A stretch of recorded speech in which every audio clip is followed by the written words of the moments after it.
Good evening, everyone. It's the Mates FC podcast. My name's Dave Chase. I'm joined tonight by our welfare officer. Hi, I'm Andy Tallis, and I'm the welfare officer at Mates FC, as well as one of the coaches and a coach at Football Fitness Club as well. We are joined also by one of our managers. Hello, I'm Rich, one of the managers of Mates FC and also a coach at Football Fitness Club. The angle you're sitting there and the blind behind you looks a bit like you're on the toilet, which I'm not against. No. Hopefully we'll coax it out of you through the night. And we're joined by our captain. Hello, everyone. I'm Captain Danny. I'm an ambassador for Mates. We've got to do that every week. I'm an ambassador for Mates. I'm the team captain for Mates FC, and I am sporting tonight a ginger mullet. Lovely. Thank you for supporting that.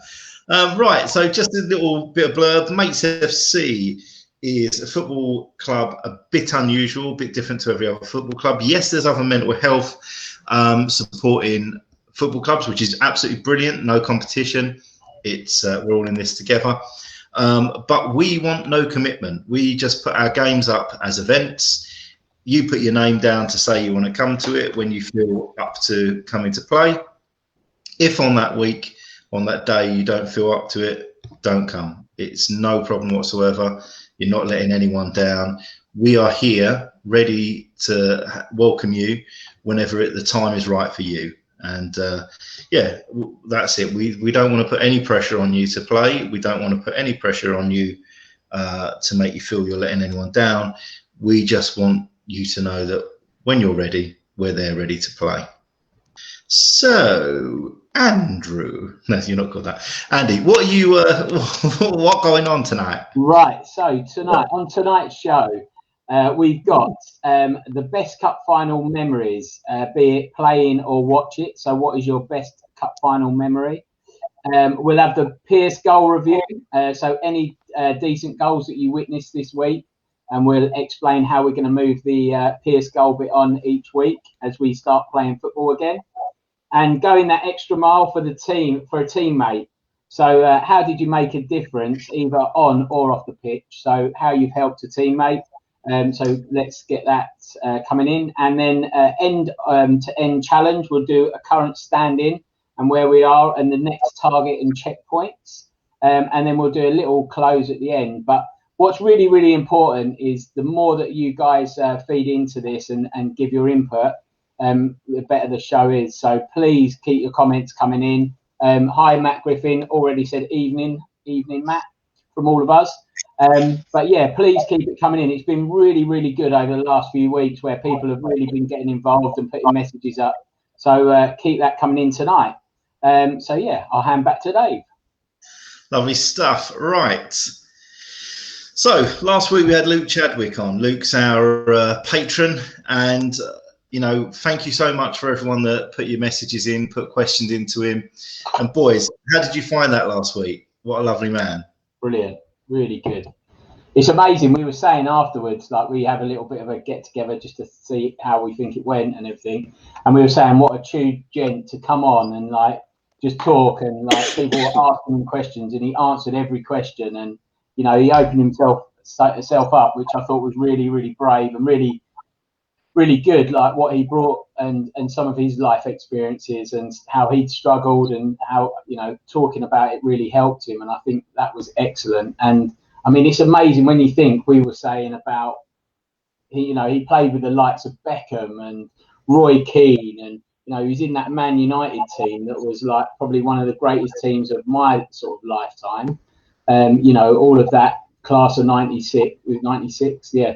And that class of 96, and he was there with all of them, and you just think it's amazing, really. And for him to come and give us his time, I thought it was amazing. And like I say, what a true gem. He's really down to earth, isn't he? Yeah, if you don't follow him on Twitter or Facebook, just do it. It's great. He's every week or every day, he just takes the mickey out of himself, and it'll be like you know, I found a couple of old shirts up the loft. If anyone wants them, you can just have them. You just need to answer this question correctly. Sir Alex Ferguson had the opportunity of choosing between me and David Beckham to put on the pitch. Who did he choose? And the answer is never ever Luke. He does it like every couple of weeks. He does his old videos as well, doesn't he? He gets like his old home video footage from when he was a kid, scoring some like wonder goals in the park and stuff. It's quality. Be like, oh, and also I was on TV 6 times. I've shown this goal 50 times this year, but let's put it on again because I've only got 6 or so. But no, he's such a brilliant, lovely bloke, and you know, it's really nice to have those chats and hear the things that you don't normally hear. But yeah, give him a follow is great, and also what he's involved in now, what he touched on, Football Fun Factory. It's a really good little thing. It's just sort of like a bit like Jump Street, but for football. It's just for kids to turn up, have a kick around from sort of any age, up from toddlers up to a certain age. But yeah, they're spreading out. Give them a follow on the socials as well. There'll be something in Essex shortly, but it's a great little thing for kids to go to. And the coaches that run it are just lovely, brilliant people. They're passionate about helping kids out with football. We've got a couple of hellos. So we've got Dave Robinson. Hi, Dave. And Dan Ball. Hello, Mr. Ball. Ollie, Robbo. Yeah, right. Just quickly on Luke Chadwick as well. He must get asked the same questions because he goes on quite a few pods, doesn't he? Mm-hmm. I reckon he gets asked the same questions. He doesn't, like you said, he never shirked a question. He never looked bored at the questions we were firing at him. He just gets on with it, doesn't he? Yeah. I think you're right. People must ask him the same thing over and over. Like Alex Ferguson, he must be like, yes. Yeah. I mean, you know, he's probably well equipped to answer any of the questions because he knows what's coming. He probably could have, you know, like known the order of the questions as well. But no, I thought he was a really, really great guy. So the first bit was best cup final memories. So playing and watching. Please post them on now and we'll start discussing. So, Danny, what's your favourite cup final memory? Well, playing, I've got a couple. So, Robbo will remember this because he was playing in the same game. But we were in the Pavement Smith, I think it was the Prem. It might have been Div 1. Show up, name drop. We were like always at the top against, and Springfield Red Lion were like an upcoming young team, and they were our biggest rivals at the time, and we got them in the final. And we just, I don't know what happened that day. We just were just unplayable. We were, I think we were 4-0 up at half time, and then start the second half. I just come over all funny and just sort of like fainted, and I had to take me off, and yeah, I ended up throwing up in the showers in the changing room, and then I was fine. I don't know what it was, and then come back out, and we went out. Obviously, went out after and had an all-dayer. But that was quality. We ended up winning 5-1, and then we beat him in the league as league decider on the last game of the season. And then the other cup final that sticks out. I was playing for Partners, and we were playing Willem de Ferrers from Woodham, and again we were both near the top of the league, and we used to have some battles. We had a couple of shall we say, lively players, and so did they. And in the final, it was a cracking game. We were, I think we were 2-1 down, and then there was a massive brawl, and they had their 2 naughty players sent off, and we had our 2 naughty players sent off. So it was 9v9 over Haybridge. We were playing this massive pitch, and we weren't 2-1 down. We were 3-2 down. Then our keeper saved the penalty, and then Cy Bowen, who sometimes watches, he might be watching, he scored a worldie with about 5 minutes to go, and then we had this geezer, can't remember his name, should remember his name, Stuart Robinson came on and he headed in the last minute. He would kill me if you've seen this because I've forgotten his name. Dobbo, we called him. Yeah, he scored a header in the last minute. We won 4-3. It was quality. And then watching, probably first memory was watching the United Everton FA Cup final in '85. Si's joined us. Hi, Simon. You all right? What, sir? I was a bit worried. You looked like you were asleep when you first came on. I didn't even know I was on, to be honest. Dave just texted me to say, "Si, you're live." I was just looking through my phone. And apologies, we're talking about cup finals. Matt Griffin has just put cup games, FA Cup final 91. I was 10 and Forest went 1-0 up and then broke my heart. Spurs winning 2-1. All I remember as a 10-year-old was how loud the noise was. Great day, even though they lost. Yeah, Forest beat West Ham on the way to the final at the semi-final stage. That's when Keith Hackett sent off our centre-back, Tony Gow, and we got bashed 4-0 by Forest. But I remember watching it on the telly, and the West Ham fans were singing throughout, and you couldn't hear the Forest fans. It was just all West Ham all the way throughout. They sang Billy Bond's Claret and Blue Army for about 40 minutes, didn't they? Yeah, just on repeat, weren't it? 45 minutes, I think. I remember that. The thing is, being a Southend fan, I've not really had many cup finals. We had the LDV Vans Trophy final twice, and we went up to Cardiff, and that was a good day out, but we lost. But it was a good day out. And then I suppose beating Man United. I don't know if I've mentioned that in a cup game. It's not only Southend that lose cup finals, though, is it, Andy? Yeah, robbed. We had a good one at Seabrights when we won the year before, and that was really good. And that's when I realised how much champagne stings when you get it in your eyes. I mean, it wasn't champagne; it was probably Carver, but how much it stung when it went in your eyes. But that was a great feeling as a manager. Like, it was at Malden Town, and it felt like, walking out onto the pitch and having a crowd there, and you can kind of get like a little tiny inkling what it must be like to walk out on a, from a professional point of view when there's those sort of crowds, the excitement, the build up and all that sort of stuff. You imagine, like, professionally, it must be a million times more than that. But yeah, I suppose that was good with Seabrights and actually winning the cup. That was good. Following year, not so good. Bit of a dodgy pitch. Ref wasn't great. I think the most gutting one for a West Ham fan was the Liverpool, wasn't it, Rich? When Gerrard, absolutely, we was there twice. We should have won it, but we lost the cup game that we was never behind him. It's just horrendous. It's mad, isn't it? It's mad. He's my favourite footballer, Gerrard. He's my favourite footballer of all time. So I can't really be too cheesed off. But on the day, it was like you're at your one hand's on the trophy, innit? And then it's like, he smashes one in from about 500 yards out, didn't it? No.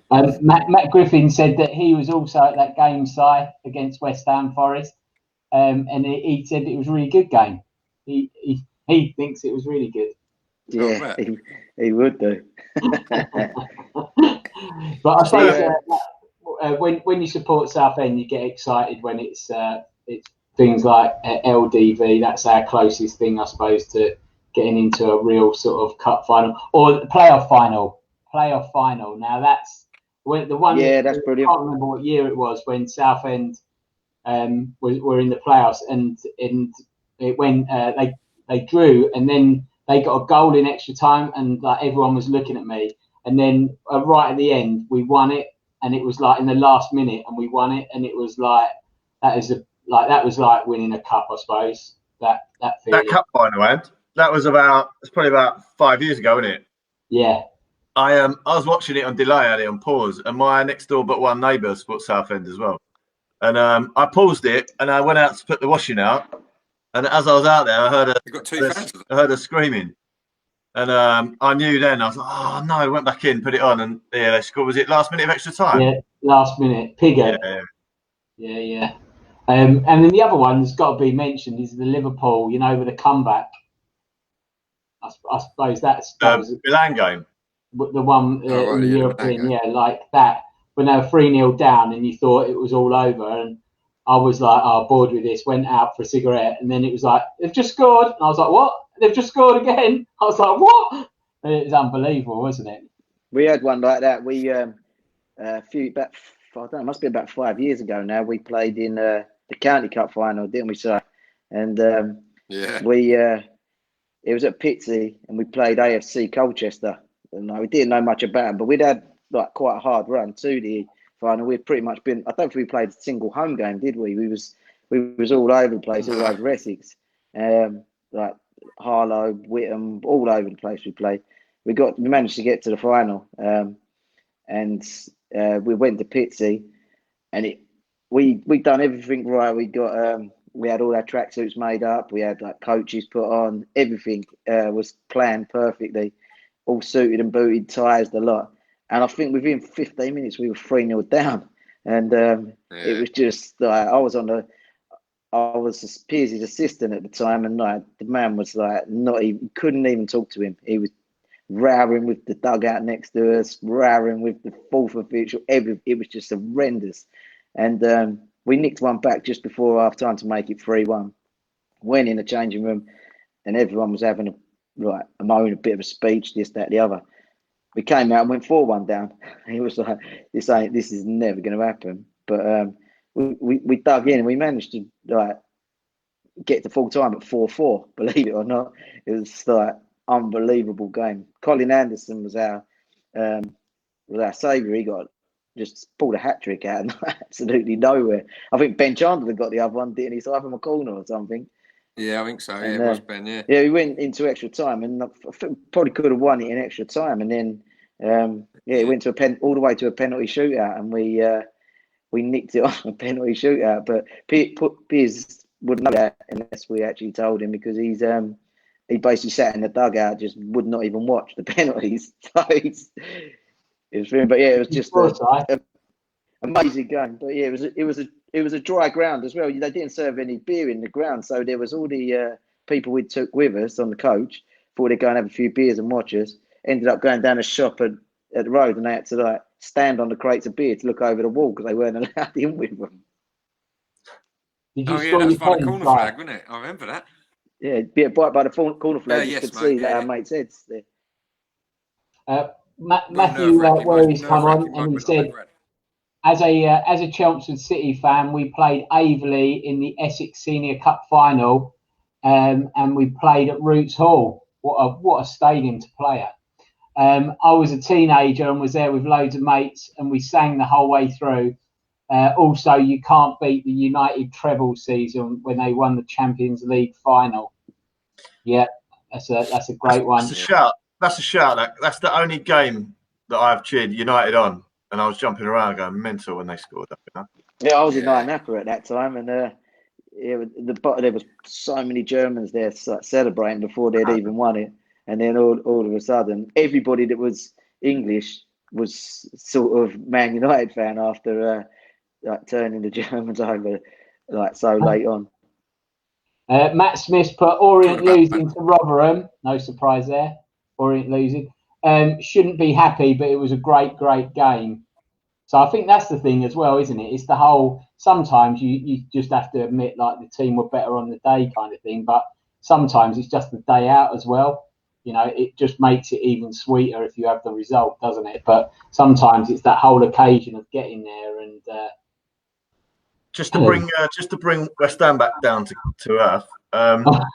Did either of you two go to the playoff final? Yeah, Neil Shipley. Shipley. So I still hates him now. Neil Shipley. We got there, right? We were drinking outside the castle at 7:30 in the morning. I don't think the game kicked off till 3, but it might have been 2. It's baking hot, and I was not expecting us to win at all. And that was one heavy day. Right. I decided that I was going to drive it. Neil Shipley, yeah. Couldn't find anywhere to park. I drove a minibus up there, full up with West Ham fans, and couldn't find anywhere to park. I think I paid about £25 for a parking space in the end. Nowhere near the ground. You take my sister and Gary up there? Yeah. Yeah. Oh, we met them up there. I don't think they came up with me. I don't remember now. I remember driving that bus, thinking, why did I choose that? I can remember going to LDV at Wembley, like a fight. I think it might have been the Johnson's Paint Trophy then or something. And we had Paul Sturrock as the Southend manager. You know, he used to wear like a kilt and stuff. And we had him, and literally he got sacked, and they put Phil Brown in, and he got us to the cup final.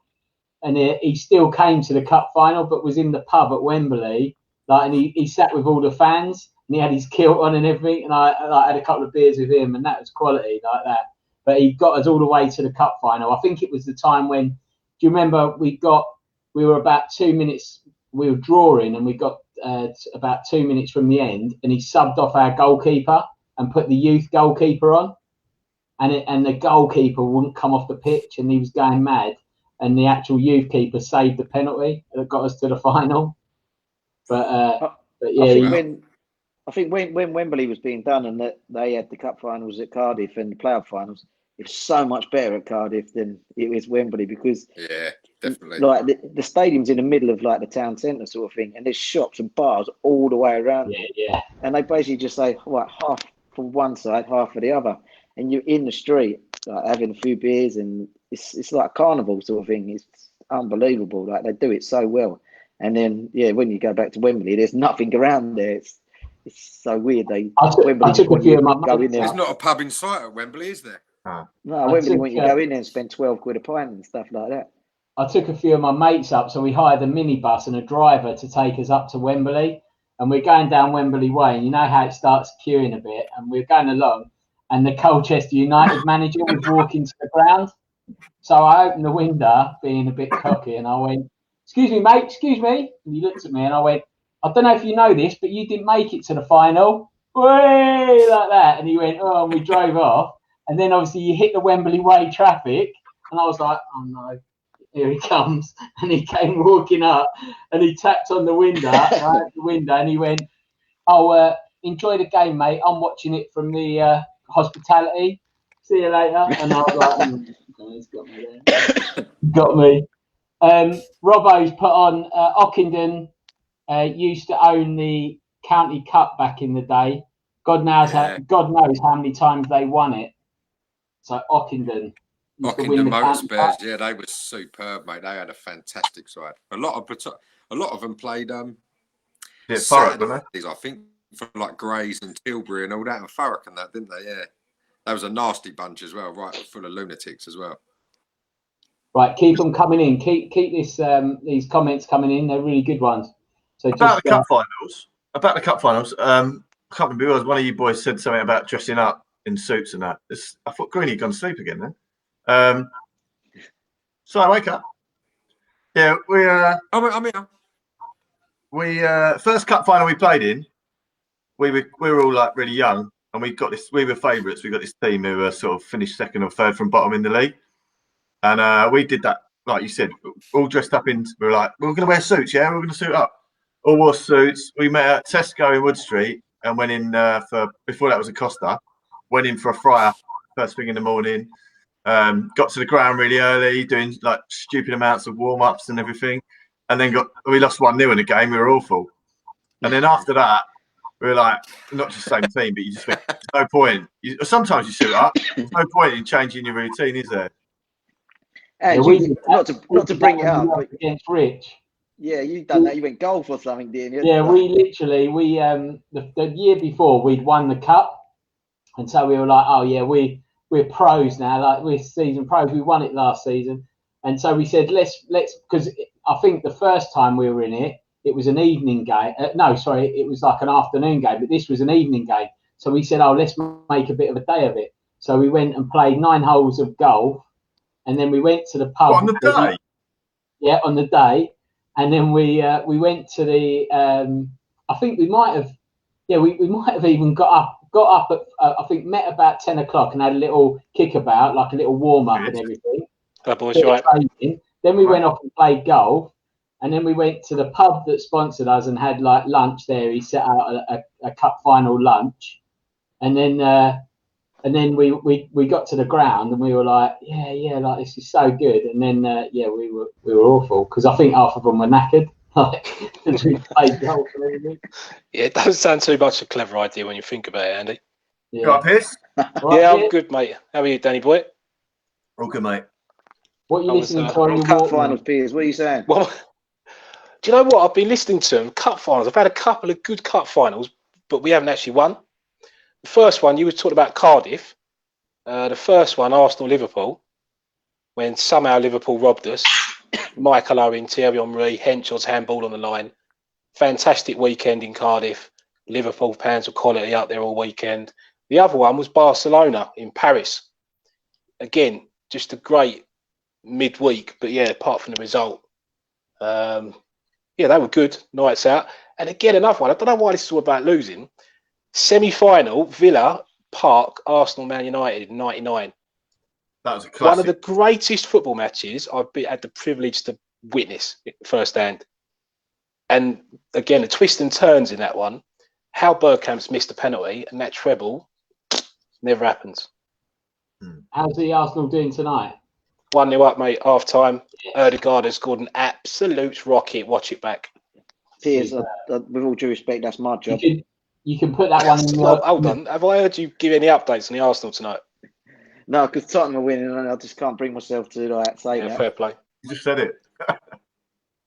Christian Crows has come on. He said semi-finals was sometimes better than the final. Great feeling. Yeah, agree. Buzz off them. Yeah, you do. You can buzz off and get into a cup final. What was the best one, Rich, when we was over Melbourne Park? When who scored it? Blake. Do you remember when Blake scored the winner against that side? Yeah. Who were we playing? Blake was a young lad that like run around like an headless chicken. Like literally, he probably had all the skills in the world, but he was one of those that like it saved him for his back garden sort of thing. He had all like the best boots, the haircuts, everything, didn't he, but he never really sort of did it. So he was always a sub, and Piers brought him on. Everyone sort of really like, we need a goal here. Put Blake on, and he bashed one from miles away, didn't he? To take us in there. Like it's still probably the lad's greatest moment of his life. It was the just best like thing the way about he that game, celebrated. Rich. Do you remember the captain who come off before the end because he had to leave? Oh yeah, the captain come off because he had to go home early. Yeah. You know what? Hold on. As he's walking off, what did he say, Rich? Say about the final. I remember now. Come and watch us in the final or something stupid. Yeah, come and watch us in the final. Yeah. Packed his bags and when he went, then lost.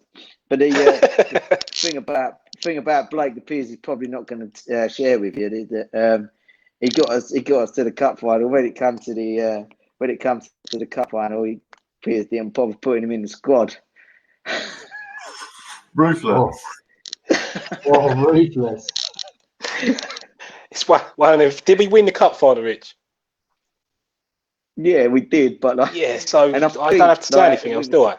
I was saying to Piers, let's just not tell him. So like he was kitted and everything, but as like the subs were going on, he was sort of still sitting there. When am I going to get my turn? Like clearly not. You're not even registered. Let alone get in the kickable in the cup final. I think that is the hardest thing. But thanks for the memories, though.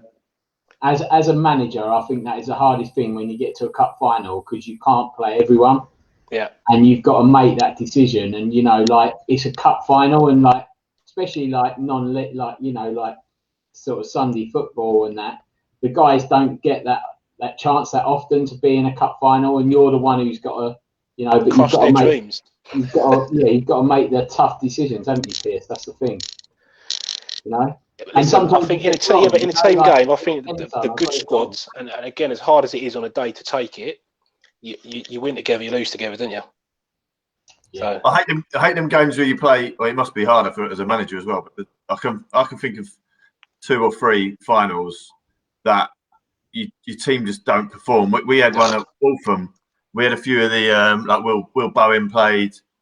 We had a few people that just sort of played a couple of games just to qualify them into playing in the final. We had a really good starting lineup, and we played Haybridge Social. Just never like. I remember people coming from my work. My work was based in Wimbledon, and people coming up from Wimbledon to watch his final because I was telling them how great we were. And we just did not perform, and it's just so frustrating when you know you've got the talent on the pitch and just no one sort of does it. No one. We had that. Which Woodham side was that done us all the time in a cup? No, the last one they smashed us. From Woodham, was it? Sporting Woodham? Woodham Athletic, weren't it? They just. No, it weren't. It was the one with the brothers, the tall lad up front. William De Ferris, was it? No, Hanningfield. I'm lying. It was Hanningfield. Tore us a new one in the cup final, didn't they? Yeah, Christian they did. Crozier That was about 5-1, something, didn't they? Chris Crozier has asked, how many finals have each of you won? I wouldn't have a clue. Nah. I've lost like playing and managing, it's got to be over a dozen. But you've won. Easily. I was fortunate. Yeah. I was fortunate to play with some good players when I was growing up, and I was also fortunate that some of them still liked me to allow me to manage them as well. So yeah, cup final. Again, cups. It's weird. I probably haven't been as successful in leagues as a manager, but cups, I can definitely get a side up for a cup. And cup runs are sweet, especially the nights out. Yeah, I was more of a league man. It was all about, he's not listening. The most, it's tougher to win the league, and it like all that consistency of.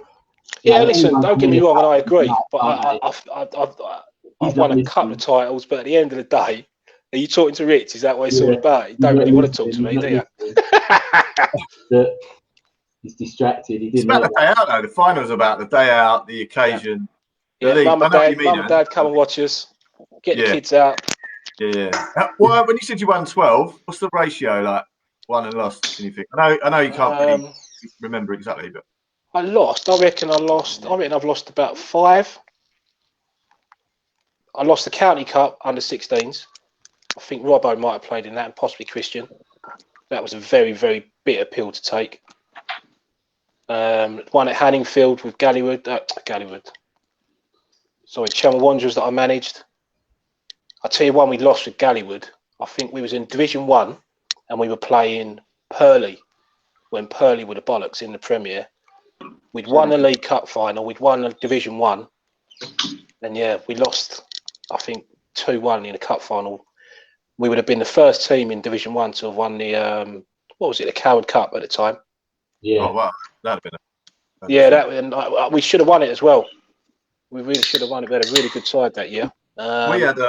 We had one in October where we played because of COVID. We played all the cup games this last season or whatever it was.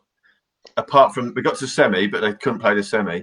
We played the semi in September, won that, and then they played the final. I think it was either October or November, just gone.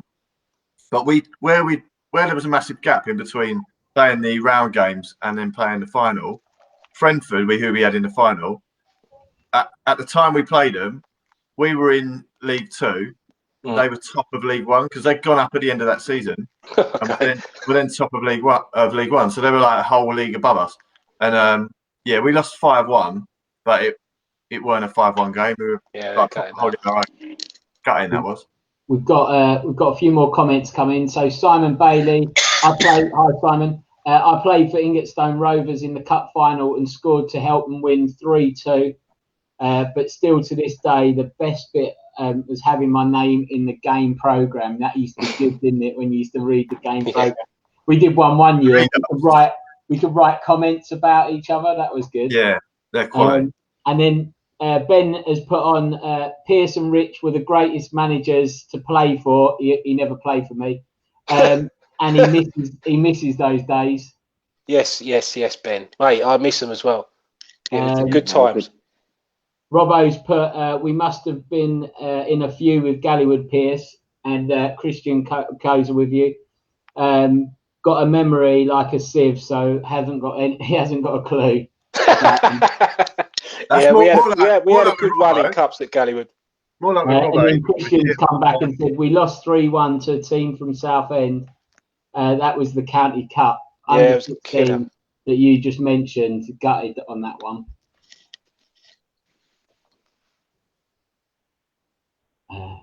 That was they were a good side though. To be fair, that side from Southend. But yeah, that was one of those where you didn't turn up, and they're the most disappointing ones, really.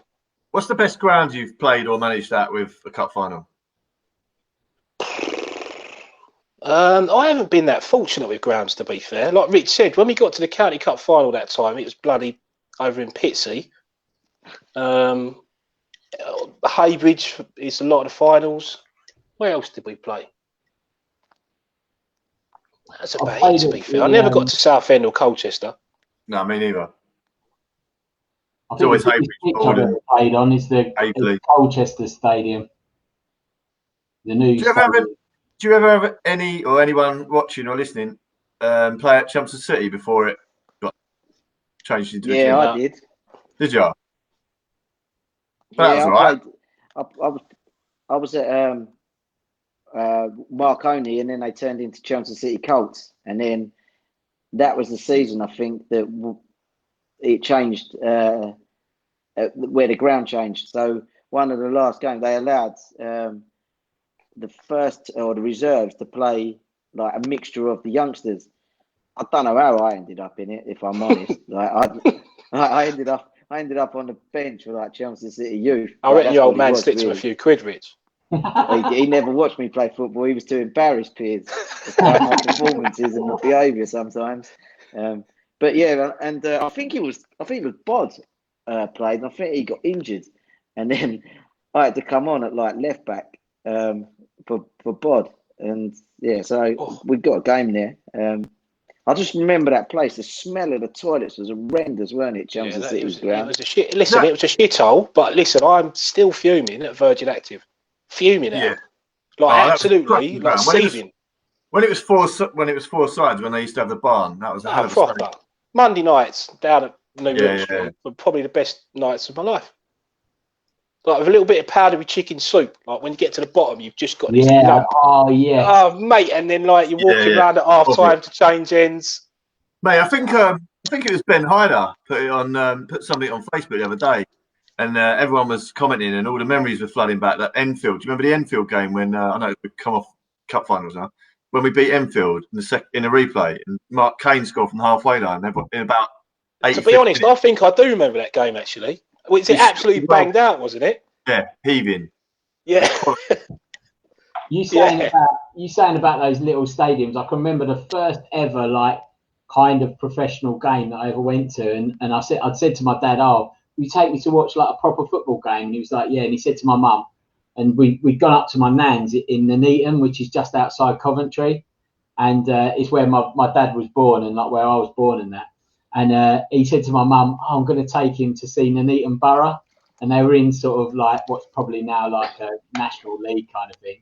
And he said, because there's never any trouble, and it's like, and so anyway, we went down there and he bought me the scarf, got me like the old Bovril like drink and all that, and I was standing there, and it was all standing then, and the game was going off, and then this guy did an horrendous tackle on one of the players, and you heard the snap of his leg like over the crowd, like it was horrible. And so then they literally opened the gates and drove the ambulance onto the pitch to get him into the back of the ambulance so they didn't have to move him. And then like it started kicking off again, and then one of their fans jumped onto the pitch and went up to this player who'd done the horrendous tackle and started like trying to get to him. And so I got home from the match and I said to my mum, "Oh yeah, this player got his leg broke. The ambulance come on." Then there was a big fight, and my mum was like, "I thought you took him there to break him in gently," but that was lower league football for you. It was like that bit, like you say, the bottom of the soup and all that sort of stuff, and changing. Oh, like that's real football, isn't it? All standing together, surging along with the crowd. Like you start this side of the goal, and then end up at the other side of the goal by the end of the game. That was real football. It's leaning against a scaffold pole. Yeah. One thing I've never understood is that why the fans change end at half times on these games, like the non-league games. Even Chelmsford City now, like I went over there with Piers like a couple of years ago now. Piers in his summer over there watching Chelmsvid City. I said, "Come over." Sorry, Olympiacos have just scored from about 30 yards. I shouldn't have been watching when the Arsenal on. Carry on, sorry, Rick. Sorry, the fans changed ends at half time, and I was like, "Piers, what did they do that for?" I think shortly after that I'd gone because I've never seen so many headers, defensive headers in a game. It was just punt it, head it back, punt it, head it back. It drove me mad. I had to leave. Apologies for that outburst. Do you want to explain? Yeah, do you want to explain what happened there, Piers? Well, so basically, Danny Ceballos, who is turning into one of Arsenal's most unluckiest footballers, has just bounced off his knee, given the ball away, and the geezer has hit the best shot he's ever hit and will ever hit in his life from about 35 yards. Where's it at? Arsenal? No, it's at Olympiacos away. 1-0, an away goal in our pocket. You got an away goal. How long's gone? That's their first shot. There's an hour, half hour left. Are you all right? Christian said that he played at Malden a few times. Like I said, Matt Smith said he played a cup final at the Old City Ground with Hague United. Hague United, yeah, they were a good side. Christian said Melbourne Athletic Stadium. I've never played there. No, not right. I didn't think they let games play there. I thought they were really strict on how many games, because they were limited to the number of games they're allowed to play for the Athletics, aren't they? No idea, mate. I think I've been to Billericay Town last season a few times.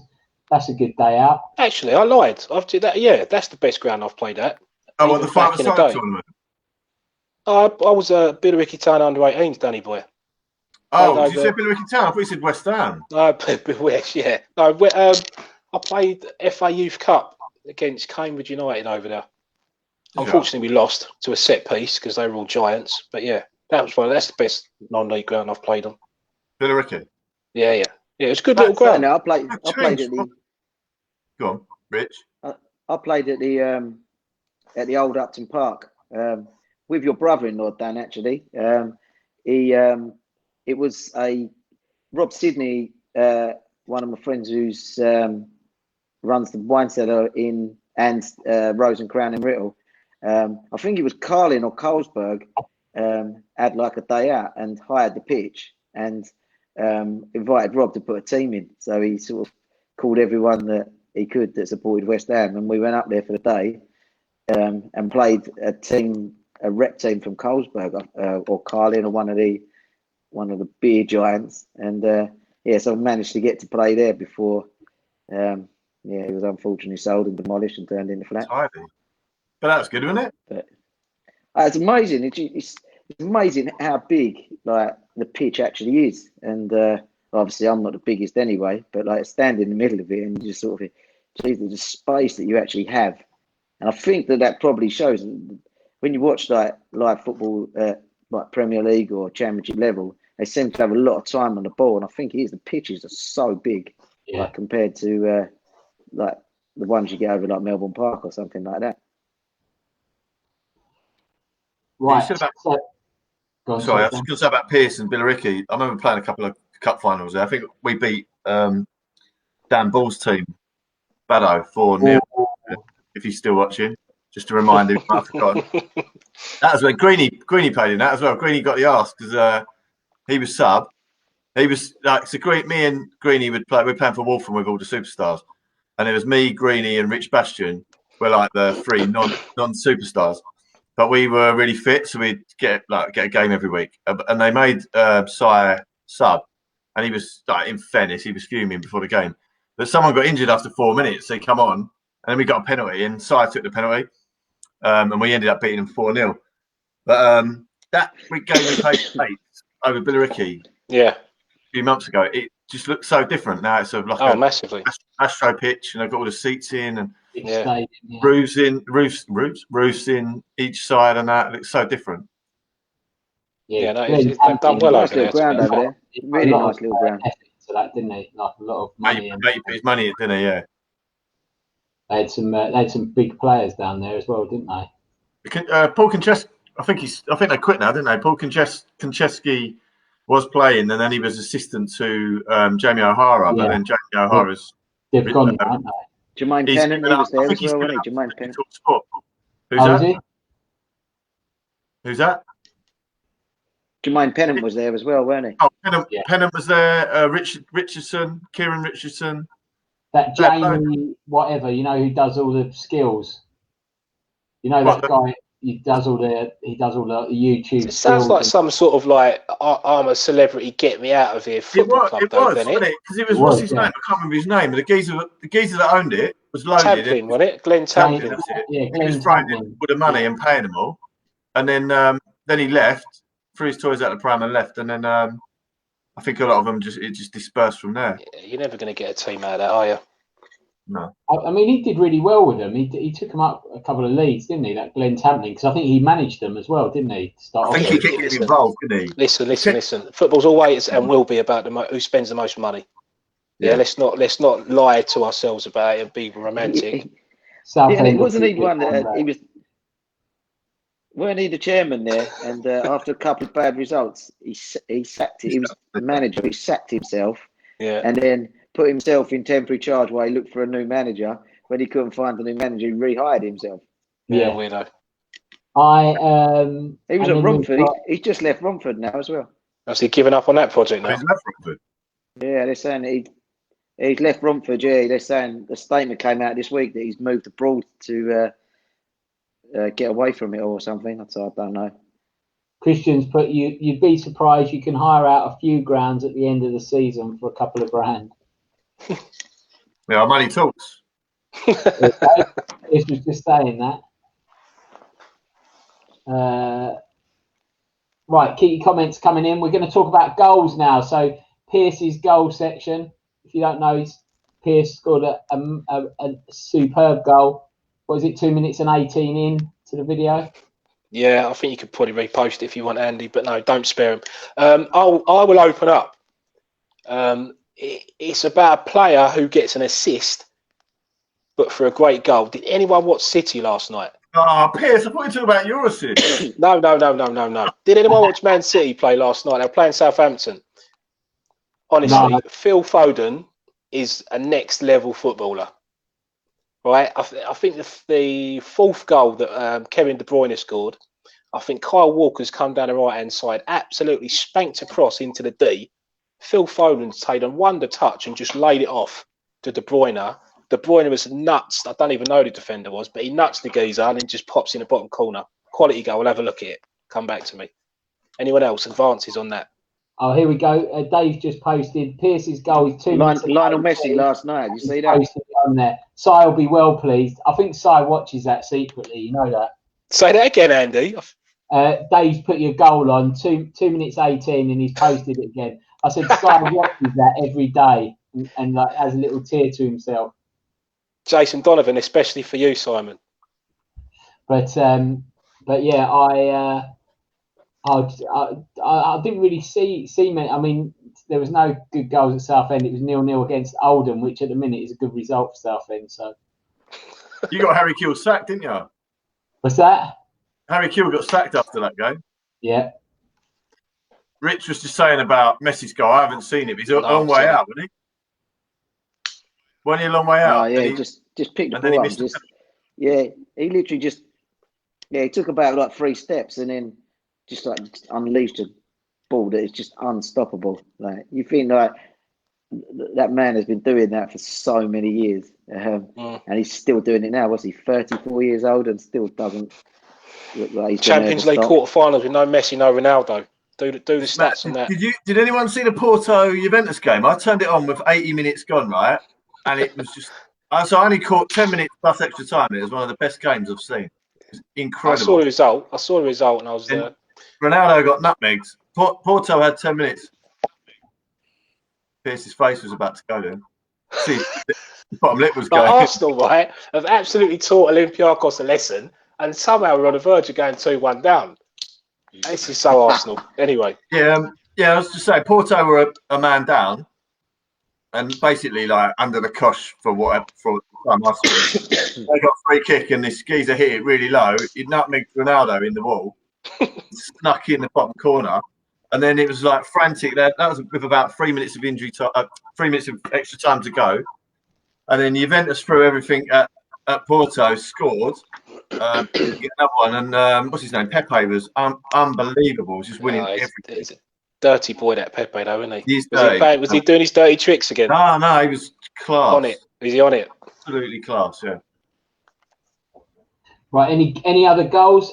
Matt Smith put Paul Lewis and George Ray with 2 worldies for Tranmere on Tuesday. Who were they playing, Ange? On Tuesday, who were they playing? Let's have a quick look. They were away, weren't they, I think, Tranmere? They were away. Down here somewhere. Tranmere. They were...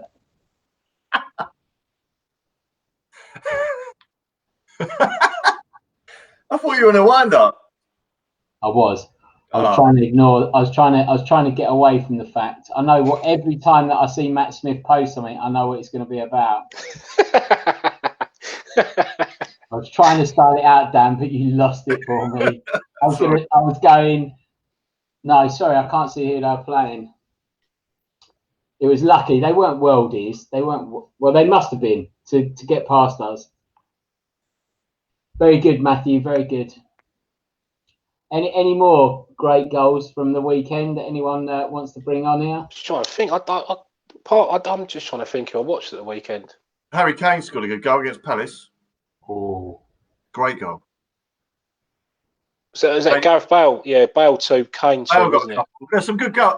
Benteke scored a good goal as well. Harry Kane's goal, they made it look so easy. Just whipped it in the top corner. I don't know if you saw it. Yeah. Where do you stand on the manager situation? Are you stick or twist, Dan? I'm stick. I don't think there's anyone. Everyone keeps going on the forums about Lampard. Get Lampard in. Get Howie in. That would be a massive disaster. Yeah. No. I think it's so frustrating at the moment watching Palace. They're so negative.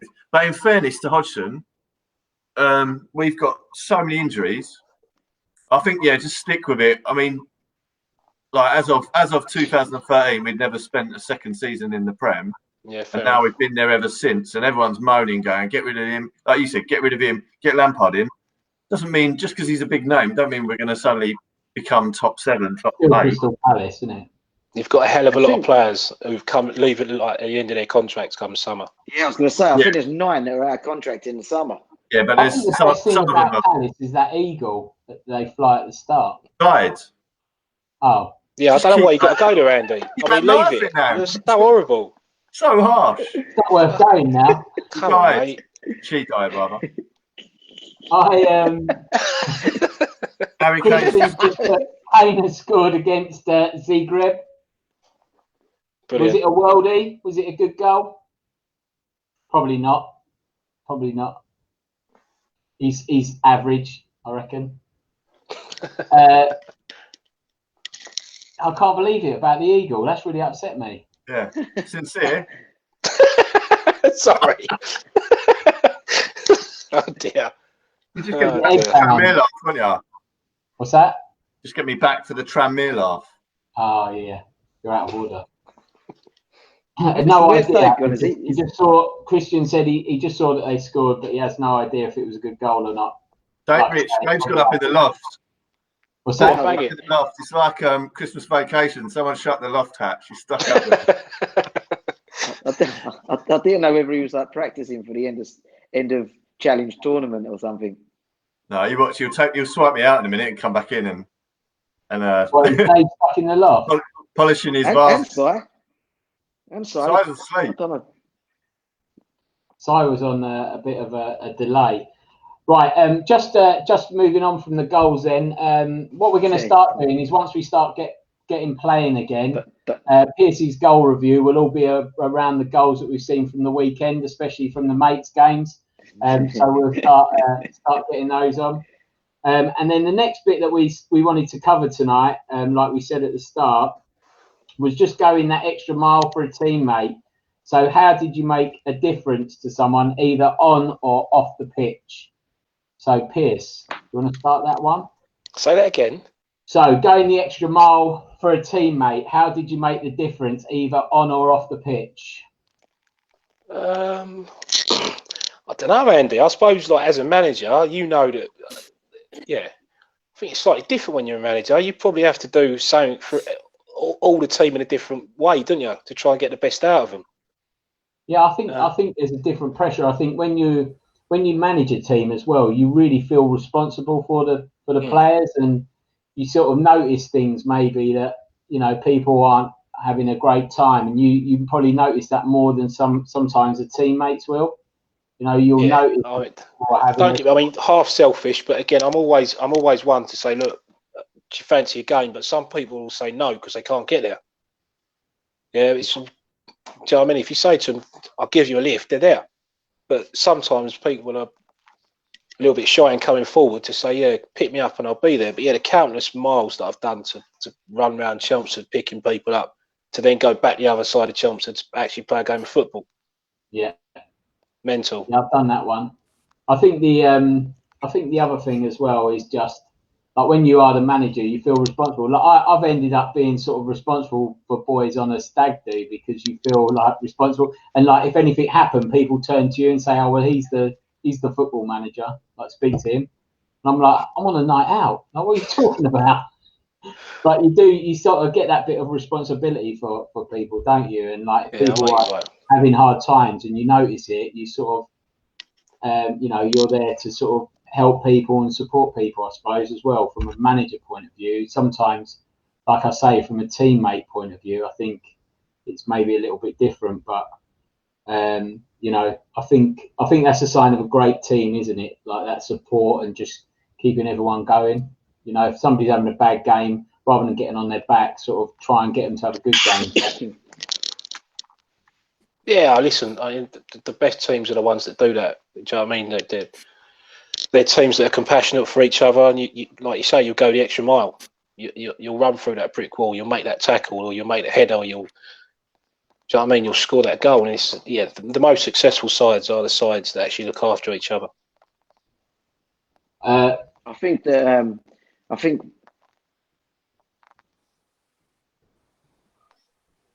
Richard's just frozen there, is he? He sounded like he had something really, really, really important to say. Oh, hello, mate. No, I was just going to say that. I was going to say that at management level, I think it's so difficult because you have so many different characters in the dressing room. Where like some you sort of need to encourage, others need like an arm around the shoulder, others need a bollocking. Do you know what I mean? And then there's them ones that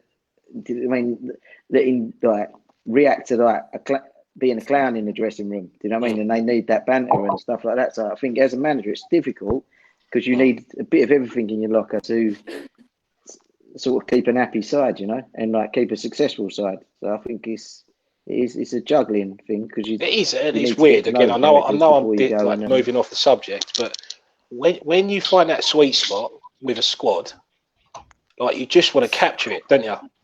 Everything's going perfectly. Everyone's bantering. Everyone likes each other. He's scoring. He's making great tackles. And then one thing goes wrong, like a yellow card or a missed tackle, and then do you know what I mean? Everyone hates each other. And then you try to recreate it for the next 3 weeks. Matt Smith put my going extra mile story saved a teammate's mum's life on the touchline with a Heimlich manoeuvre. She choked on a hula hoop. Oh my God! Well done, Matt Smith. And it says it made the news of the world and was on Talk Sport with Hawksby and Jacob. Get in there, Matt Smith. A Heimlich manoeuvre. Just a question on that. Can we just find out whether that's a potato hula hoop or one that you spin around yourself? It's quite important.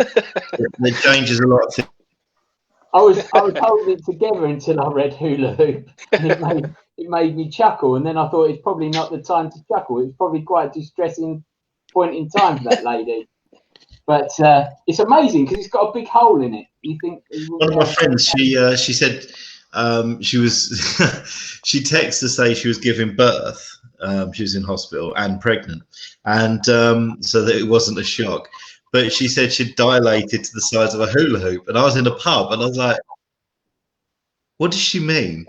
Like a potato hula hoop or a hula hoop?" Oh God! He's coming. Right. Drop that See that, Dave? and step right out. I like it. Now, size back. Right, Greenie, your time before you get hooked again. Where's your extra mile story? Is he frozen? Is that a photo?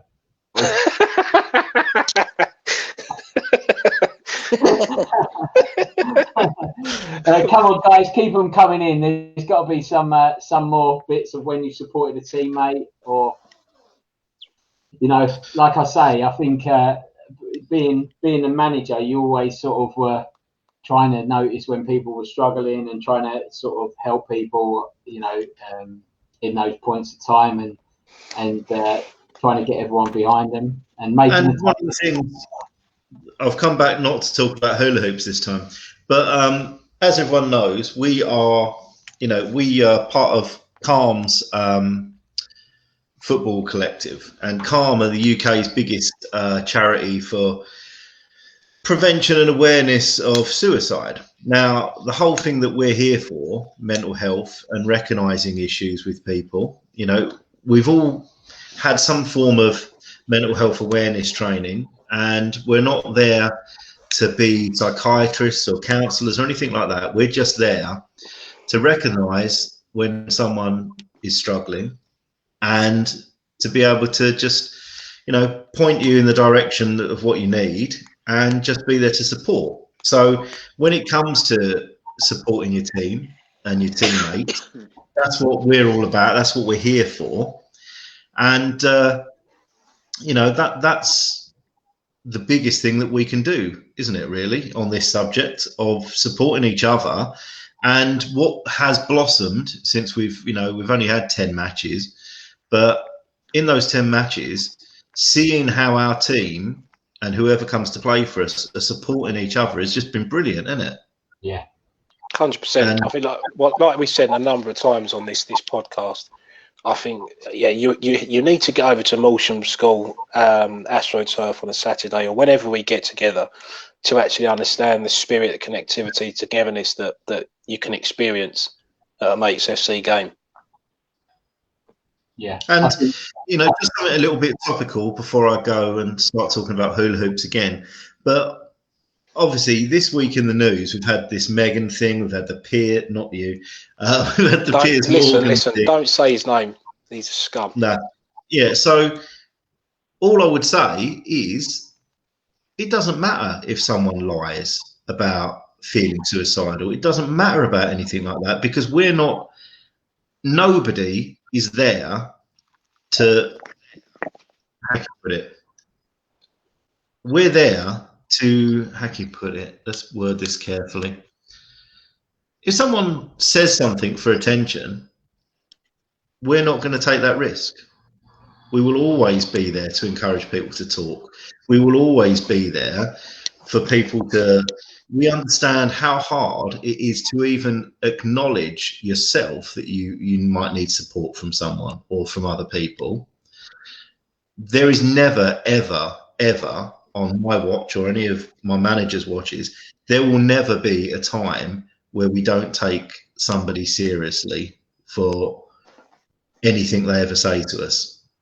We're always going to be there to support. We're always going to be there to have your back, and we're always going to do anything that you ever want us to do to try and help you. Yeah, that's as much as I want to say on that subject this week. But it brought it out in the media, and I don't want anyone to ever feel that they're almost feel like they shouldn't, because of seeing what's been put out there in the media. I don't want anyone to think, well, I don't want to say anything now, in case someone thinks of me like that, thinks of me trying to get attention. We're here to support. We're here to talk to. Anytime you want to talk to us, message us, whatever. I think it's a really good point you've made, and I think that's been the big thing from just doing the football, is just not only just seeing like people's relationships like blossom and like friendships happening, and just also like people that have come along that like never played football before or not to like high standard or anything, and they've come along and just got involved with the training. You can watch them get better and better and better every week, and getting more confident and meeting people and going down the pub afterwards when we were allowed, and just seeing that sort of, and people starting to understand people's characters and understanding, when people sort of need that sort of, a bit of encouragement or just like having that chat. And like, to your point, people are more likely to open up and talk when there's an environment like that, where there's no pressure.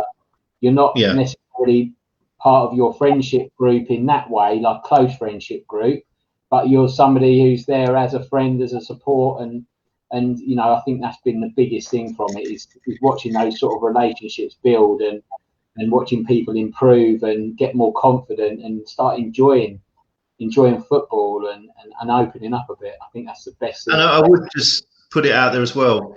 It's we're never going to ask you why you're there.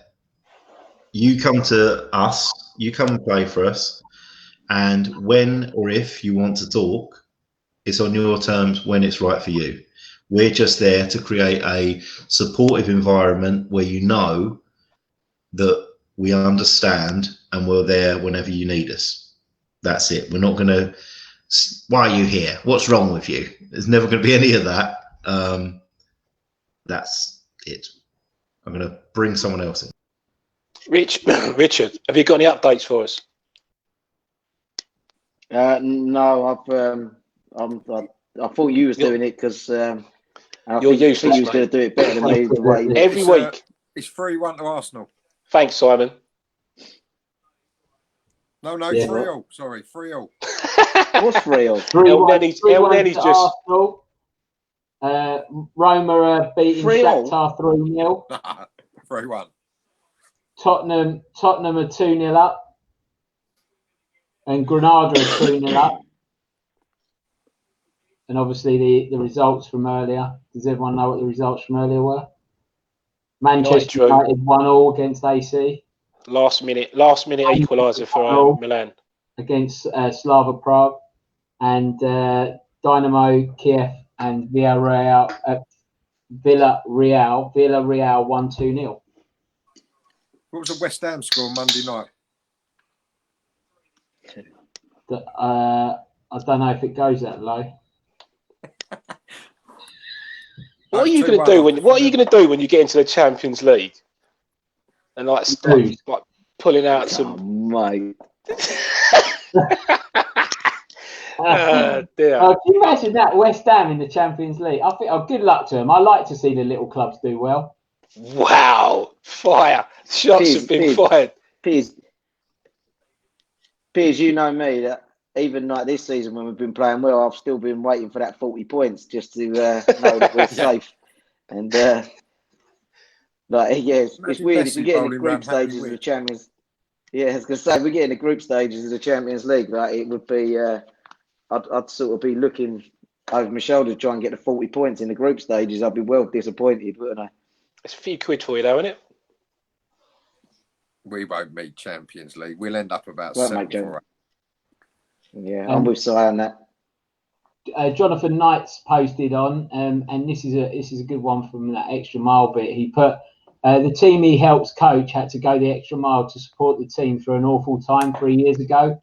The original manager, who passed away suddenly, a complete shock to everyone. They completed the season with the support of the parents and the other teams in the league, which was overwhelming. When it came to the club presentation day, we awarded the son of the manager with the trophy of recognition of his commitment to continue. Also, we were awarded with the club's team of the year, and they arranged for a tree to be planted in memory in Chelmer Park. So really good one. Thanks, Jonathan, for sharing that. That was a really good one. I remember that actually. So yeah, that was a really good one. Dave Chase, what are we going to do when West Ham get in the Champions League and they come straight back out again? Oh, does Dave know what the Champions League is? Hey, yeah, he said you get to the Champions League when someone does a goal.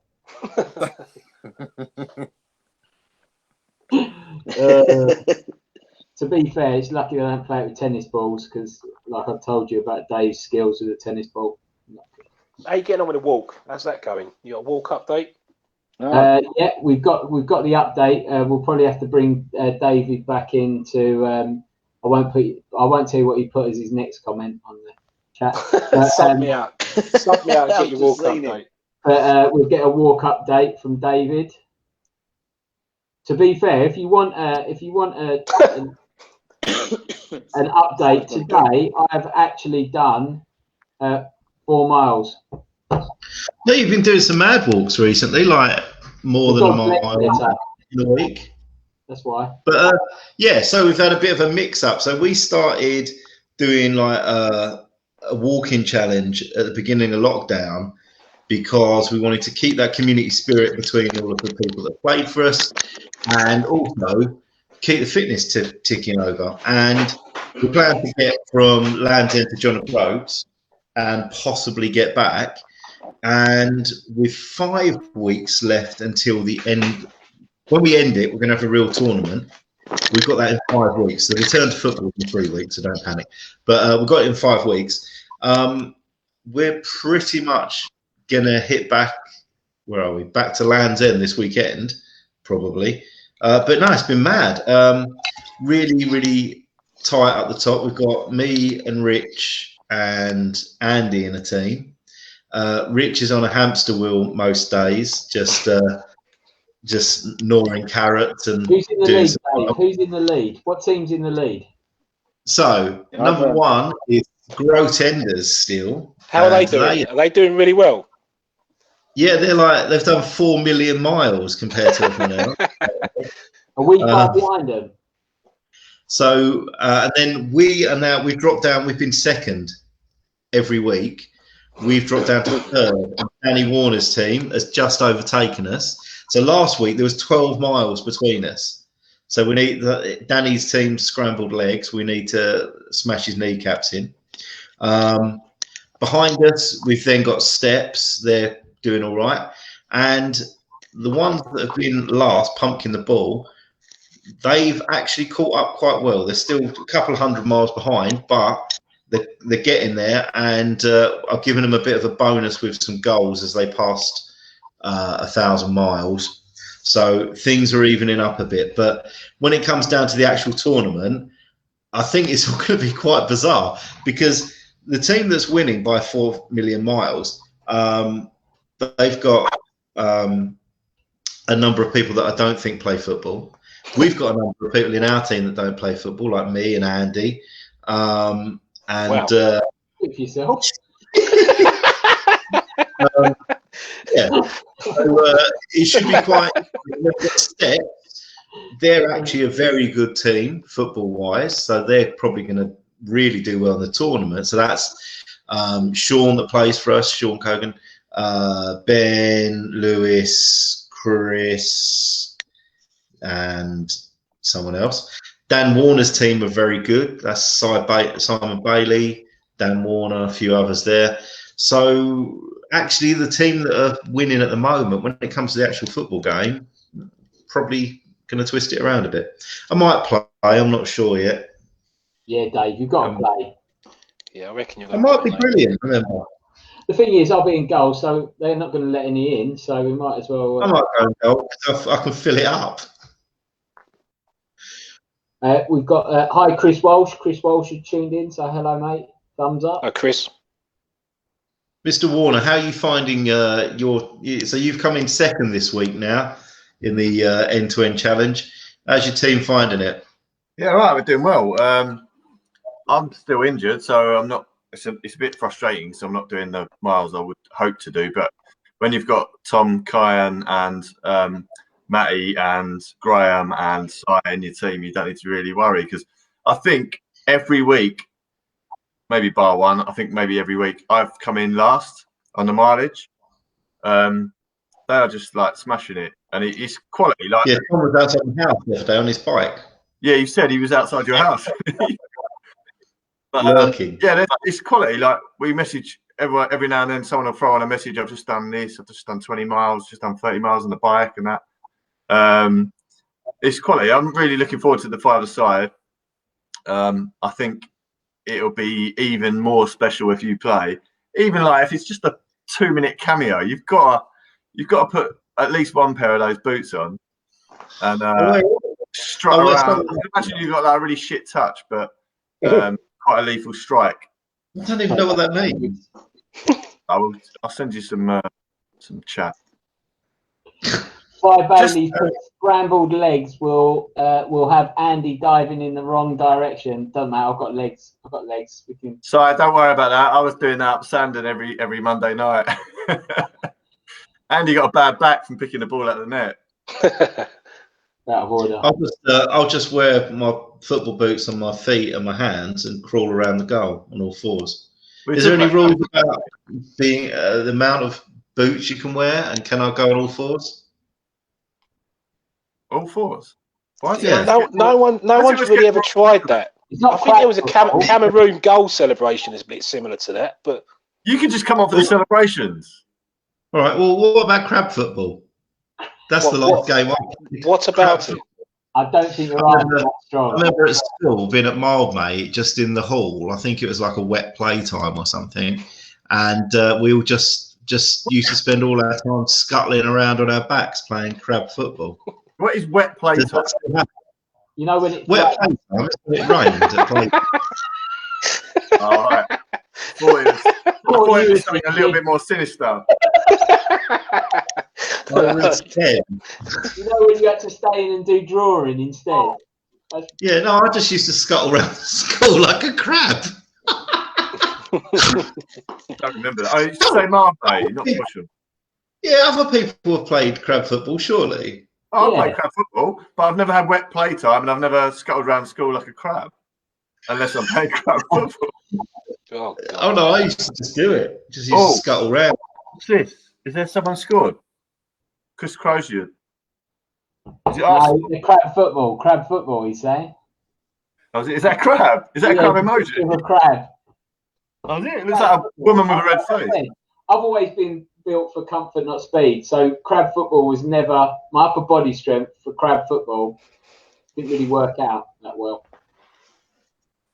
It's like one of those 1830 holidays, isn't it? Crab football by the pool, crab football, calling for crab football.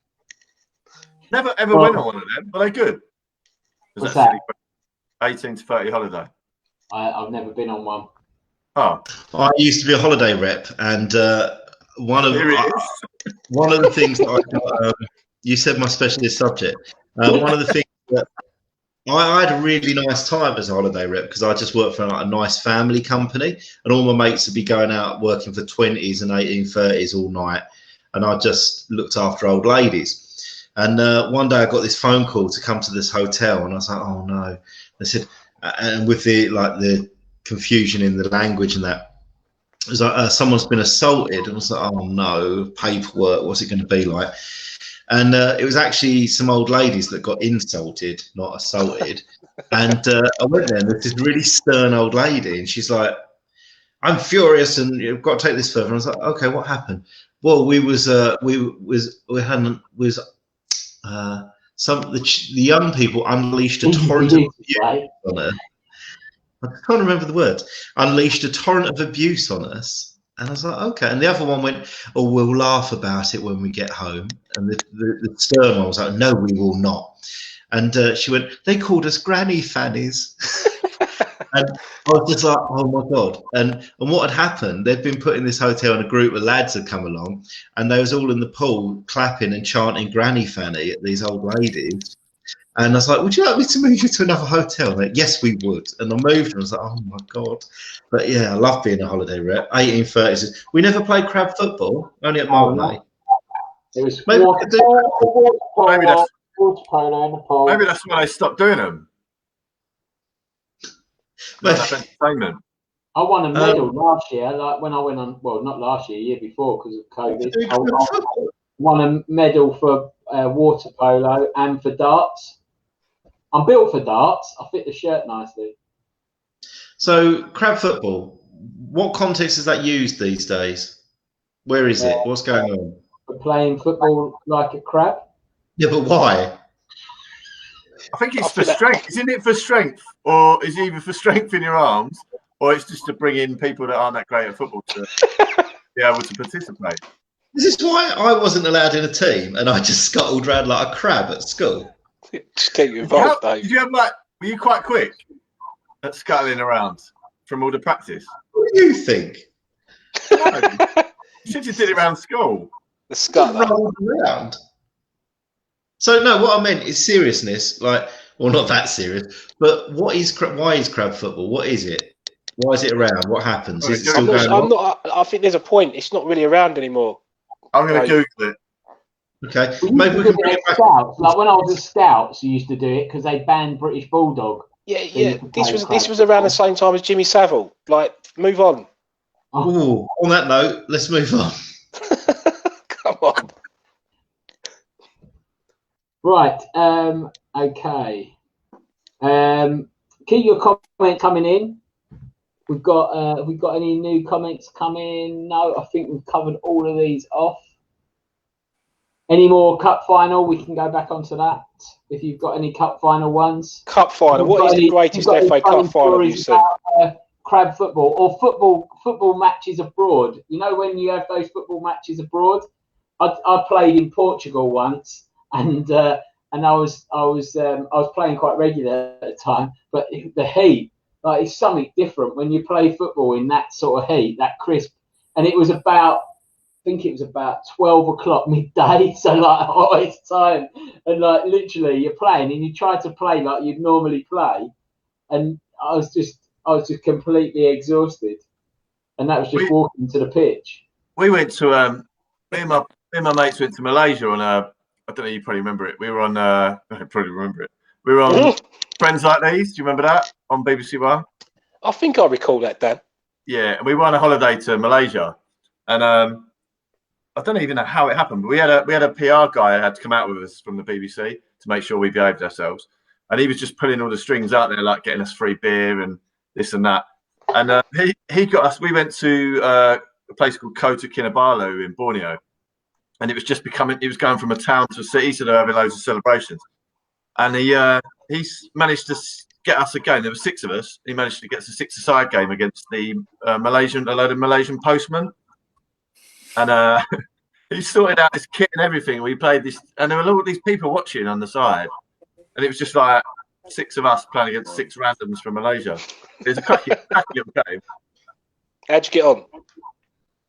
Can't remember. Obviously not that memorable. Crowd football. Definitely lost.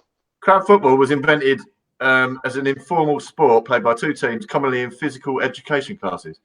It just says, as with regular soccer, the objective is to kick an inflated ball into a goal to score the most points. I think one of the funniest football things we ever did, we hired those Zorbin footballs. Oh, yeah. When you bump into people. Put on the big inflatable. We did it at Molsham School, and like people just kept, like, because I was the manager, people kept running into me and trying to knock me over.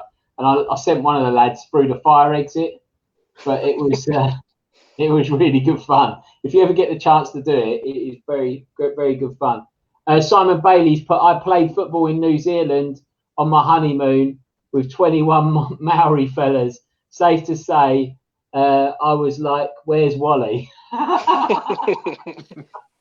But I love it when you play on holiday and you always get that bloke who, you know, he probably touched semi-pro, and he goes down there with them little shorts on, and then he starts like doing all the skills and that, and you just think, I'm gonna go through you in a minute, mate. Rich. Pierce was saying about favourite FA Cup final. I know Yes. Si's probably saying it was the West Ham Liverpool game. I'm a bit biased, but the Palace Man U game was good. But do you remember my favourite first memory of cup final? I said earlier it was Man United Everton. But watching that Liverpool Everton game the year after, 3-1. That was my first footballing memory, and like that is still one of the greatest football matches ever. Because you had Stuart McCall. Day, didn't you? Yeah, McCall. that was an '89 game. That was '89, yeah, wasn't it? That was the Sheedy, Kevin Sheedy, and who was the geezer up? Graham Sharp. Was it Sharp? Yeah, Graham Sharp, Gary Lineker. Gary Lineker scored for Everton first. Yeah, no, it's quality. You used to have BBC, didn't you, the whole day? BBC, so FA Cup would start at 9 o'clock in the morning. Watching the coach go down the road. Jesus. Was it FA Cup when Coventry beat Tottenham? That was a good one in my house because my dad was a Coventry supporter, and I can remember that one. That was probably my first memory of the FA Cup was Coventry. That was 87, wasn't it? Yeah, 87. That was on last year when lockdown started. Do you remember they were putting on ITV? They were putting loads of classic old games on, and they put that game on. It was brilliant, and they did all that. They showed like little snippets of the build-up and sitting on the coach, doing all the interviews and that. Andy, do you want to read out Nigel LV's online? And Nigel LV played in Holland in an under-16s tournament and got a little bit drunk, shall we say, as you can drink 16 out there. Brilliant. Did it turn into crap football, Nigel? let us know. What's your favourite crab football experience? Let's get the comments flying in. Yeah, keep your comments coming in about crab football. Yeah, don't you think it's weird about cup finals when you're a kid? Like I can remember, I could tell you who scored in every cup final, like mid to late 80s, and then when you get to sort of 91, 92, should we try and do it, Dan? Try and do the cup final winners from 85. What the crap out of people. I could do it. I could definitely do it to 91. But then if you said to me like who won the FA Cup in 2003, I wouldn't have a clue. Yeah, true. Very true. Very true. I think Arsenal won a good one. Do you remember that one? When? Simon. When did Arsenal win it? Arsenal won about 8 lately, haven't they? It's a bit random, Andy. Yeah, sorry, I forgot. I'd have to narrow it down because there's been so many. They played the mighty Hull, Aston Villa, Liverpool, Chelsea. Who are the current holders? What's that? Sorry. Who's the current FA Cup holders? Arsenal. Are they? Who they beat? Chelsea. What was the score? Oh yeah, they beat Man City in the semi-final, didn't they? 2-1. Aubameyang. Yeah. Do you not remember Aubameyang absolutely turned whoever it was inside out? Was that his one and only decent game? What is the matter with you, Simon? He's won the Golden Boot probably the last 3 years. This is what happens. When little clubs do well, they get really leery. Like, West Ham in Champions League now. No one else for the Championship, I was a bit like that. I just don't think Aubameyang's very good. West Ham have got Simon, come on, mate. He ain't very good. I struggle to get him mates. Pierce, he's no Michael Antonio, Pierce. That's what he's trying to tell you. Yeah, to be he's fair. no Pablo Fornals. Well, exactly. You know Antonio, Danny. I bowed down to the Mighty Hammers. There you go. Nigel LV has said it's very messy. It was messy. It was very Lionel. I'm surprised it was just the alcohol when it was in Holland. Was it in Holland he was in? Yeah, Holland. And Nigel's also said 2003 FA Cup winner Arsenal. There you go. Oh, thanks, Nigel. Can I just say Nigel is actually a she, not a he. Oh, sorry, Nigel. What? Sorry. Hold on. What's that? Sorry. I'm not explaining it. Talking about she's. I went to the FA Cup final, Chelsea Arsenal. That was not a good day because my daughter supports Chelsea, and I support Arsenal. And which one? Which year? Was that? Chelsea won women's. I remember Cardiff, Ray Parlour, and Freddie Lundberg. He wasn't playing in the women's team. That was it. That was the "It's only Ray Parlour" comment, wasn't it? With Tim Lovejoy on the. Yes. Yeah, Nigel LV is a female, and she played for Gillingham Ladies. Okay. Is she? Nice to have you on board. We'll have some comments next time. We'll have to get a little bit of a profile. Nigel, what was your best cup final? Yeah. Did you ever get in a cup final with Gillingham Ladies? Must have some stories there. We'll have to sort something out, I reckon. Little cameo.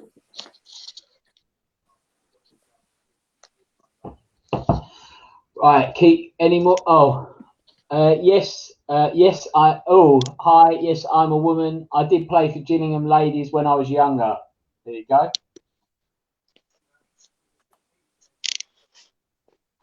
And that's it. Did you get into a cup final? I can't remember. Can't remember. She only played in Holland. In Holland. Have you ever played abroad, Pierce? Have I not told you I was top scorer in Europe? Molsham High School Belgium tour. I think it was 1993. Who was in your team, Pierce, along with you? What, in the school tour? Molsham 11, yeah. Yeah, so it's a strange one actually. I was a little bit annoyed because I somehow got dropped from the first team and I got put in the mixed team. So it was the second year and the first year went on tour together. I don't know who I'd annoyed. It's one of the teachers, but they put me in the middle tier, so not the top year, not the bottom year, but a mixed team. Yeah. And yeah, I scored a couple of goals. They played me up front, and in the end, I was really happy because I didn't really have to do much. It was a very, very strange tour.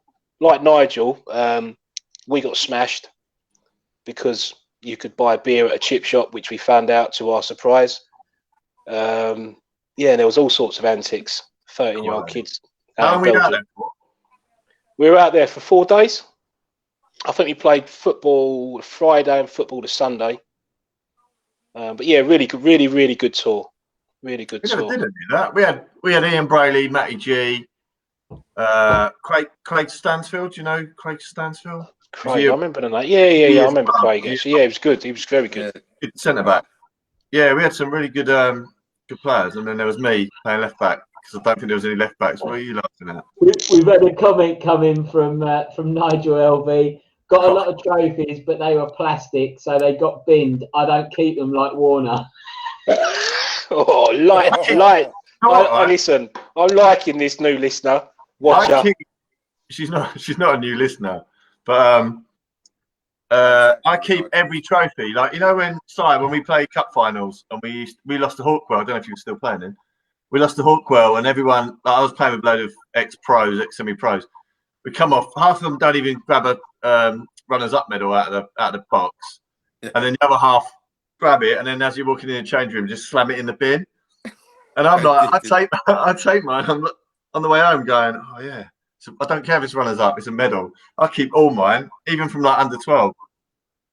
Rich Murphy thought it'd be nice. Rich Murphy thought it'd be nice to give me back the banner that I gave him at the start of the cup final where we lost to his team. He thought it'd be nice to give me the little pendant I gave him at the start. You know, used to give a little pendant. Yeah. We were in class like that. We did that, and he thought it'd be nice to give it back to me. I was like, thanks for that. Was it after the game? No, about 6 months ago he gave it me. Oh, when was the cup final? About 15 years ago. Bad time. We haven't talked much about it, have we? I don't know what you're talking about, Dan. Christian's come on and he's put show them all next week, Dan. All your trophies. How long are we going on? We're having a 2.5 hour live feed. A trophy show and tell. I'm going to get my Mr. Sheen out. Get your projector out. Nigel just put, he is a Palace fan. They're just grateful, I suppose. Exactly. To be fair, most of their trophies are plastic, aren't they? And then Simon Bailey has put, I've got every medal and trophy since under 10s, and he's now 35. Good lad. Do you know what? I've never ever thrown away. I think I put it on Facebook the other day. I got a player of top scorer of whatever it was from Sandon. That's probably when you helped me get top scorer that time. I got a really nice trophy got given to me after one of our games. Drove home, and as I got out of the car, I could see a cat was about to take a dump in my front garden. So I had it under my arm, I had my keys and everything. I went running towards the garden to scare it off. Cat ran off before it had done anything, but the trophy fell out, landed on the floor and smashed into pieces. And because I was like so proud of that trophy, I'm talking like I was about 38. I picked it up. I picked up every single bit and I've glued it together. Chris Crozier, just have them in the background. Right, that's it. Next week I'm going to get them all lined up in the back. On that breakfast bar. Yeah, that's what we should do. Actually, we do that next week when we're all on. Just have a little trophy behind us where we are. I'll have to go to Mum and Dad's runners-up medal. Rich will have a blank canvas. How is your dad, Piers? Clem, yeah, he's all right. He's doing all right. And they've all had their jabs now, the old folks, haven't they? So they can. I can't wait to see him up the allotment. Yeah, I'm sure. Well, that's all he's been doing over lockdown, mate. I'm sure it's immaculate. I bet it is. I'm hoping he's done mine. Right, mates. Oh, mates FC. That's rich. I thought you'd like the pendant, Andrew. Thank you. Cy Green keeps his trophies in the garden.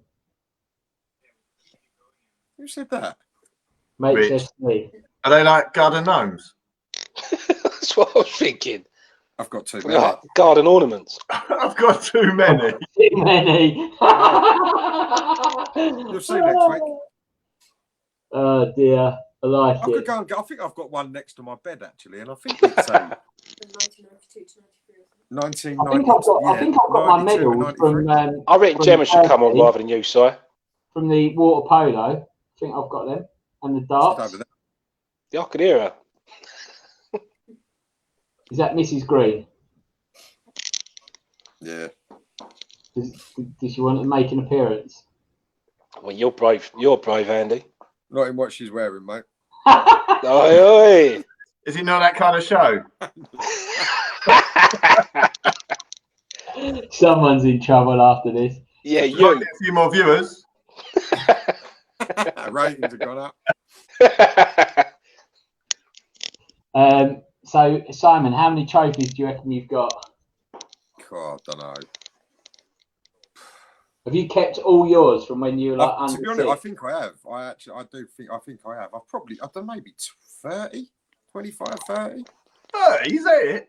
How many? Oh, Dan, how many have you Yeah, got? to be fair, I think Si's underestimating that, if I'm honest. No, I probably have got a few more. I don't know actually. Should we have a trophy off next week? Yeah. I'll have to go in the shed. I will have to go in there. I've got them in the shed, under the bed, in the loft. Oh no, it's spilling out. They're spilling out. I'm gonna drop Nevers a DM, Si, and ask if I could borrow his trophies for next week. Oh mate, I bet he's got a few, hasn't he?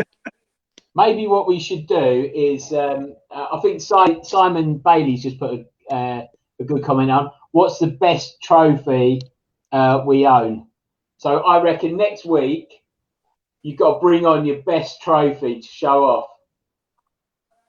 Do you know what? You know what the best trophy is? If ever you used to get players player, because I remember getting most improved. My first big trophy. You know, you used to get the league ones, just for winning and that. But managers player, most improved was a bit of like basically saying you were shit the year before, and managers player was a bit like you just suck up to the manager. But players player, you got your recognition of all your teammates. Yeah, I think that is the best award. Yeah. Or I got. Oh, I'll tell you next week. I'm going to save Not it. most improved. I used to get most. Most improved. I doubt they're even allowed to have that award anymore, are they? I'm sure that's been PC'd out. No. Hang on, I've just spilled my beer. Nigel LV's put, how do you have room for all of your trophies?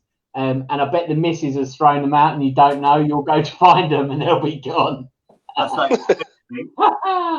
That is typical. I remember winning a golf trophy once and putting it pride of place in the lounge on the old mantelpiece, and then all of a sudden I noticed it had gone missing. Been hidden away in a cupboard. She pawned it. Yeah. To be fair, I won players player on my golf society, and like you say, that's the best award, I think. You've got. How do you get? Sorry, I'm not even going to start. How do you get players player? The players in golf. You play in a team, don't you? You play in a golf team. Sorry, no. Move on. Right, Piers, you watch cricket. Let's not talk about sports. Oh, worst sport ever. Cricket. 2020's all right. But listen. You can gang up on me if you like, but I'm not allowed on a golf course. Figure that. What? Oh, Why? come on. You're a hacker. Yeah. I dig it up like a mole. I'm a mole. They don't let me on.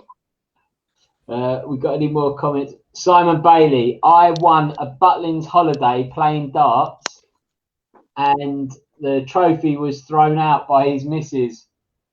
Oh, that's hard. By accident? Did you take her on the holiday, Si? Put that up. If it's a Butlins holiday, he's not going to take his missus on a Butlins holiday. Nigel LV said Pierce obviously doesn't like golf. I won a competition in Butlins. I won a squash tournament when I was about 12, beating all the adults and everything. Oh, really? I used to be quite good at squash. That's probably my best award actually. I won a Halifax account for decorating an egg at Easter. What? When I was 5. Well, that's pretty good. You won what? An egg? A Halifax account. I've still got it. Andy, I think they just gave them away, mate. I don't think you won anything. No, I was going to say, because I had exactly the same. Just with a pound. A little house that you could put your money in. Yeah. Yellow, blue bottom, red top. Yeah. Everyone on here's got it. Yeah, well done, Andy. Top marks, mate. They put a pound in it for me. Oh, right. Thanks. And I've still got that account. That's the account I use to this day. They're probably worth a few quid then now, I reckon. A pound coin or a pound note? What's that, sorry? Oh, naughty. Pound coin or pound note? Oh, it would have probably been a pound note, I would have thought. I was saying to my daughter No, it wouldn't have been. It would never have been a pound note. I was mad. But pound notes were phased out in like 1982 or something, weren't they? Yeah, but back when was it? When were we talking? Well, I would have been. I was about 10, I reckon. About 9 or 10, yeah. Yeah, so pound notes were like well phased out. All right. We're not all as old as you, Danny boy. No, I was going to say. I remember half p. Does anyone I remember them? Half p. And when 5p's were big. I think my mum's still got some cans at the back of her cupboard that say half p. What? Half p to buy one? Oh, you know, like 28 and a half p. Half p to buy one? Can of beans or something. Oh, I see. I think you meant half p. What I mean? Yeah. Right. Well, on that note, I think that's brought us nicely to the end of the evening. It's been a long one tonight, but we've had some really, really good stuff coming in. So thank you for everyone who's participated tonight, and for all of the others that have just been watching. I hope you've enjoyed it. And next week, I can't wait for this trophy off. I really can't wait. I'm going to have to start now. I think Seabright's won the last season. We won the league. You remember you used to win the league fair play? You know, like the... Why would the league fair play need to be that big? It's massive because of all the clubs that are on it. Was that a big shield? Big shield, yeah. Oh, have you got big shields you're going to get out? Oh, now you're getting worried, aren't you, Dan? As soon as we hang up here, I'm going to go straight out and get them all. Do they have to be fair? To be fair, when the forklift comes in with mine on it, you might get a bit worried. Does it have to be football or can it be any? No, it's got to be football. It's not tiddlywinks. Well, Simon, what did you want to bring to the table, mate? I'm intrigued. If that was the case, I'd have to stream in my garden. Most favourable cub. Why? What have you won that's in the garden? A bird bar? Radishes. What? I'll show you next week. Oh, I'm excited about this. You won a bird bath or something? We might have to wait till the lights go, like the clocks go forward or something. Size won a bird bath for growing cress. Love it. Right, Cy Bailey, the Golden Oldies, showing off their trophies next week. They are quite old, I must say. Cy's about 65, so. Actually, I'm going to Mum and Dad's for dinner, so I'll have to on Sunday. So I'll have to go in the loft and dig them all out. Oh, it's on. You're actually going to do that? Yeah, I'm actually going to do it. Yeah, it's on. I'm going to have to hire a van. Chelsea van hire. I'm going to ring them straight away as soon as I get off. I'm going to have to break into my old house in Tulkill. Well, they're buried under the patio. I was going to say, what? You've just left. What's gone on there, Si? You've had a nightmare, mate. Who leaves their football trophies at house when they move? Just leave some little bits of rolled up carpet and there's like 22 years of... Like there's little kids coming out their loft, like going to get the Sky Electric going, Daddy, who's Cy Green? Oh, I used to go by that name. Yes, my trophy. Oh, I'm gonna. Oh, that's a good. This is a good one for next week. I'm looking forward to it now. I'm gonna have to shift around and find them. Oh, Nigel LV's put, I think you should have a wild card trophy. And Christian's put that's a good one. Record of achievement for school site. I'm gonna dig that out as well. Get your claret folder out. God, well, I wouldn't have a clue where that is. The best, I might dig that out. I had a school report from Paul Heffer, the old West Ham player from the 70s. He used to be my PE teacher. and he wrote in my school report one year, Andrew's done really well at football this year, but must learn that the referee's decision is final. I think my saying that. I got my record of achievement, and I've got some spare paper. So I thought if I ever need, I stole some like headed paper. I'm going to tell Grundy. If I ever need to make up some qualifications, I can put them in there. But I also got a bit in there that said I excel at shot putting, and to the best of my knowledge, I don't think I've ever touched a shot put. I think it's just that I look like a Russian women shot putter. But I can bring my achievements in. I've never won anything. I've never played any sport. Hold on. You've won several recognitions and awards over the last 12 to 18 months. Yeah. No, I've won loads of those. But there you go, winning. When I was at Cubs, I went to there used to be a Cub shop just off of the mini roundabout at Beehive Lane. And I went there and I bought 3 little trophies, and I got a compass and I scratched my name on the little bit at the bottom so I could pretend that I won something. Sorry, that's endearing of you. Sorry, Dave. He just jumped out. Now. Side Bailey, I've still got my record of achievement from school. Yeah, I have as well. I have, but mine's so thick. Oh God! I need that forklift to bring that in. We're going to go through that. No, that's where the pages are stuck together, Andy. That's not thick.